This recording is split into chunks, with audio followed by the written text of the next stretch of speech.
Министерот за одбрана Фатмир Бесими денес оствари средба со косовскиот колега Агим Чеку, кој што истакна дека тензиите на северниот дел на Косово нема да се рефлектираат во Македонија. Тоа се настани кои што всушност се контролирани од КФОР ги има сите права да ги прави тие операции што ги прави таму, тоа е негово легитимно право, меѓутоа накратко значи тие настани нема да рефлектираат ниту пошироко во Косово, ниту во регионот, значи нема никаква опасност.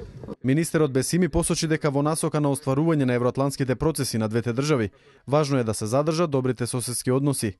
Под духот на добри соседски и партнерски односи кон целта за евроатлантските интеграции, Република Македонија ги промовира мировните процеси и диалогот како единствен инструмент за воспоставување на одржлив мир и стабилност на сите земји од регионот. На средбата меѓу двајцата министри главна тема на разговор беше досегашната соработка во одбраната и можноста за нејзино продлабочување врз основа на градење меѓусебна доверба преку заеднички конкретни проекти за соработка.